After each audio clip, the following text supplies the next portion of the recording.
So tonight's session is around planning your race season, and we'll just jump straight into it here. So a few principles really to look at when you're planning your season.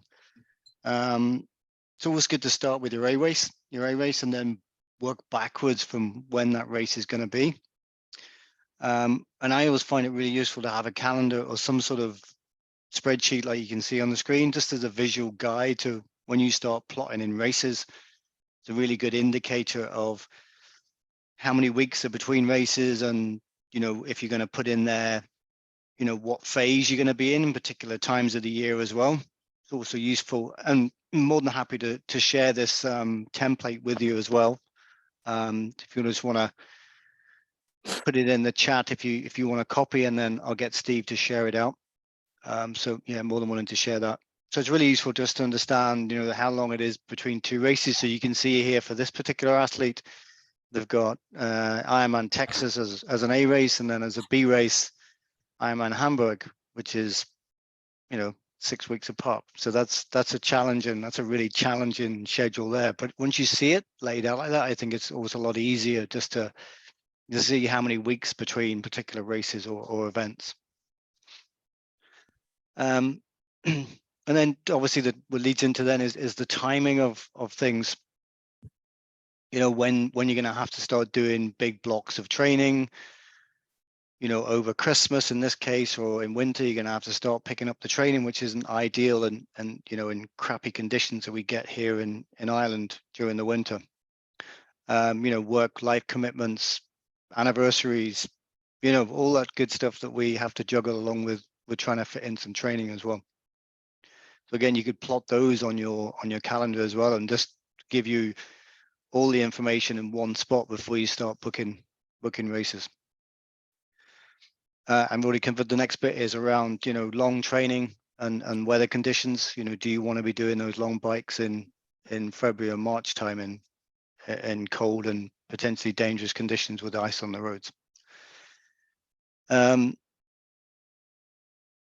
And again, yeah, thinking of when your peak training is going to be 3 to 4 weeks out of the race, you're going to have to start peaking. So again, just have a mindset around does that clash with anything else? Does that clash with year-end accounting in work, April time? So there's tasks that we all have to get through in life and in work. So just try and plan it to make the build up and your preparation for a race the easiest it can be.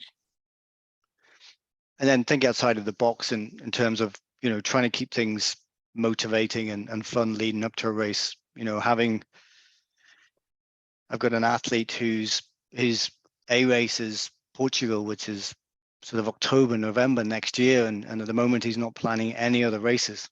That's a long time to be focused on one race. Depending on what sort of character you are and your mindset, that's a 11, 12 months of solid training without any sort of motivating B races, etc. So maybe worth just considering adding in some B races. Brings me on to this point. Absolutely, I think B races are so important. If you remember when you cross the finish line in any race, you get such a buzz and such an endorphin rush because you've achieved your goal or whatever you're there to do. So to get some of that motivational hits during the season or during your training plan, massive gains from that. Really gives you a good boost, makes you feel good, and blows out a lot of the cobwebs that have been built up from not racing for such a long period of time. Taking off, or not taking off, but not racing over the winter typically. The first race of the season is always for me a little bit rusty, forgetting what to do with the goggles when I come out of the swim, and stupid mistakes that could be ruled out by doing a couple of practice races and just getting all those little mistakes out of the way and done and dusted early. And also then having a B race, if you've got all your eggs in one basket, like one of my athletes in Portugal gets sick before Portugal, or something happens in Portugal, that whole season has been for one race that potentially you may not get to for whatever reason. So, you know, get another race in there somewhere if you can, just to not put all the pressure onto one race. And then the caveats to, I don't know, picking, you know, B races, you know, try and get it done in a build phase. You know, you by that point you've got in all your base training, you've got a good base of fitness. In your build phase, you're starting to do more of the intensive training. So, you know, going to do a race at that point, your body's ready, primed for racing. It's probably not in the best shape. It's not your A race shape, but it's still primed for racing. So you're not, you know, at that point you're not going to be risking injury by jumping into a race cold without doing a decent block of training beforehand. And then do not overload. So Steve's got an example here of a person wanting to do a 40-week Ironman plan, and then to be customized it to have all of his 22 deferred races of various distance within that 40-week plan, which is just yeah, that's suicide. And the example I have on the other slide there, 6 weeks between 2 Ironman, is you know, that is a bit of an overload. But I know the athlete wanted to do that, and he's trying to qualify, so he's doing 2 championship races pretty much back to back. And if the first one goes wrong, then he's got the option of going to the second one if he needs to. And then, you know, be strategic in terms of race selection and timing, and we'll talk about race selection on a later slide, so I'll come back to that. And then remembering that depending on the distance and the intensity of the race, and you know how long a taper that will require, and also then more importantly the recovery considerations for those races and how long you would typically need to recover from that type of race.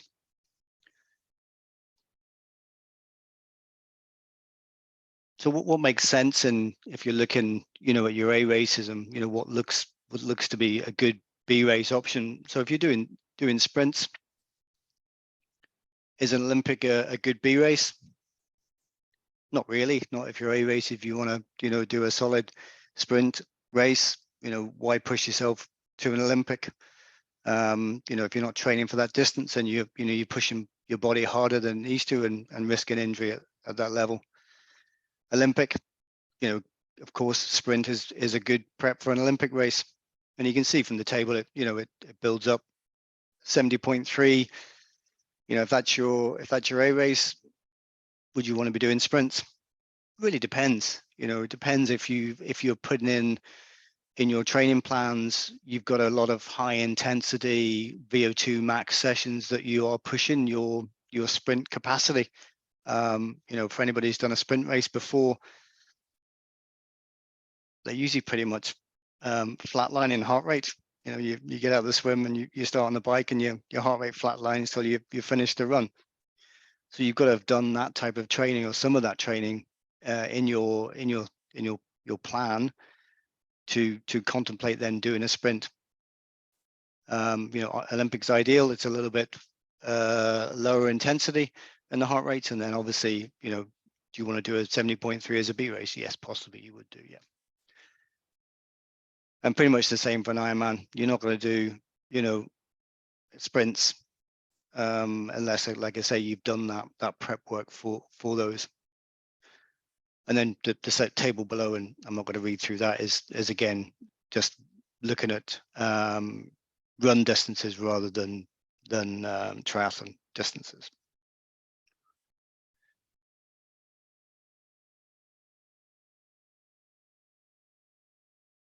And then if we look at, you know, how you should add your B races, so short, I mean sprint distance, short and hard race. So really you just typically need a two or 3 day taper beforehand, so you don't need to come off the gas too early for that.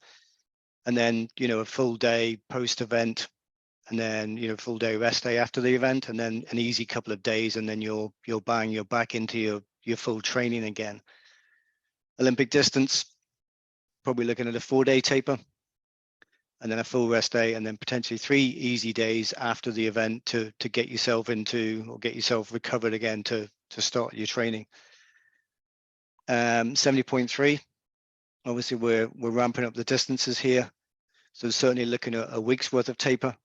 and then a full recovery week with a rest day, and then walking and stretching for two days, immediately after the race. So you're looking a week out of your schedule, which is why you're coming back to the excerpt of the spreadsheet there is plotting all that into your spreadsheet to give you a good indication of what races you can do within the season and how close you can have them together. Yeah, and then the remainder of the week, then recovery swims, easy 6K runs with recovery days. So you really are just easing the body back into training again after the intensity. The run does quite a bit of damage to the body. It's very impactful. So easing your way back in is the way to go. And then if you look at a full Ironman, 10 to 14 days taper before is when you're going to start coming off the gas and reducing the duration and the intensity. And then preferably 2 weeks full recovery before even contemplating in getting back into structured training.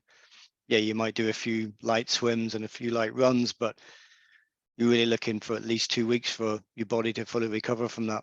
The fatigue is, as anybody's who's done one, it's quite it's quite tough to get over initially. So planning those in your schedule is a good indicator of, like I say, of race scheduling. So some other ones I would or some other considerations I would do when looking at your races is logistics. Some races are just biblically hard to get to, and logistical nightmares. For instance, Finland, there's a 70.3 there this year, and also the 70.3 World Champions are there this year. And to get accommodation for the World Championship, the closest accommodation that's available is 40K away from the race. So that's not it's not a logistically easy race to do for that reason. Yes, it's a 2 p.m. start for the race, which is a real interesting one, rather than a 6 a.m. start for the sunlight. But when you're looking at staying 40K out from a race, you've got to have a car and you've got to have all those logistical things lined up to get to the start line. Austria is the same. Florida, 6-hour drive from the nearest airport, and Cork in Ireland has very little accommodation. There's only 2 hotels in the town itself, so it is a bit of a challenge trying to get accommodation in these places. And then another sort of topic around considering your races would be the course type and terrain. If you're a good swimmer, freshwater is not going to worry you too much. My preference is always saltwater. I'm not the best of swimmers, but so you've got those 2 considerations, and then the potential of a non-wetsuit swim. People in Ireland will be smiling about that, but my son was doing 4 Provinces race. It's a lake swim, but on the edge of the lake is a power station, and it pumps out a lot of hot water into the lake. And the day he was doing his race, it was a non-wetsuit, which is unheard of in Ireland. But the water temperature was that warm from the hot water coming from the power station, they declared it a non-wetsuit swim for the emerging talent team. So he was in panic mode at that point. So these things, and especially abroad, what non-wetsuit swims are becoming a little more common with sea temperatures rising. Again, just have a look at past races and see how often non-wetsuit swimmers has come about, especially if you're a weaker swimmer or not comfortable doing a non-wetsuit swim. Tides and current, again, this really impacts the sort of weaker swimmers as such. So again, do a bit of research. There's plenty of data out there on local races and international races on what the conditions will be, and see if they favor you. Mexico, for instance, or Cozumel has got a downstream current for the race, which is why Mr. Blumenfeld went, well, not why, but I mean, one of the reasons he got such a crack in time there. So sub 8 or whatever it was because the swim was so quick because of a downstream tide. Some of the races in Ireland are in rivers, so you'll get, you'll get the current with you for part of the race as well. And then the key one, the actual terrain, is a flat or hilly bike and run. If you're not a fan of hills, then stay away from Lanzarote or Hardman in Ireland. So do your research on that. Look at the race profiles. It's Ironman, it's easy. The local races, you'll generally get some content, or there'll be some blogs around the race, or ask people in the club, in your clubs. If you're in in the US, the same again. Ask your club mates if they've done them before. Sorry, excuse me.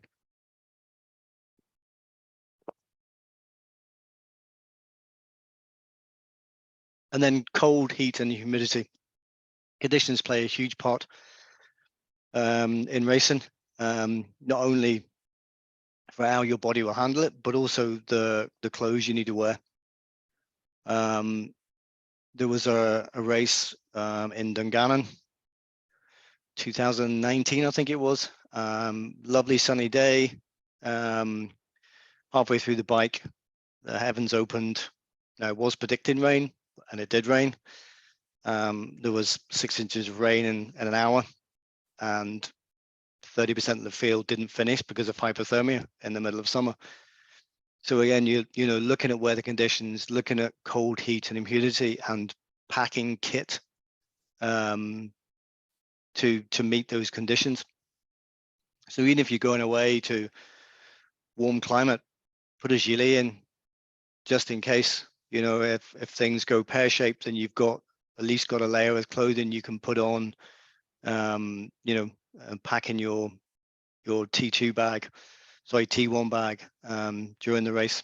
Even in shorter distances, having that extra layer there, that means you're finishing the race or not finishing the race. So always good to look at that. Start time. If it's a ridiculously early start and you've got to do a lot of traveling, again, is that going to be the best race for you to do? If it's going to be your A race or even your B race, getting there at the crack of dawn, having spent 2 or 3 hours in the car to get there, if you're not staying over nearby, that's not a good setup for a day's racing. So again, these are all considerations just to take into account. Weather conditions we've covered.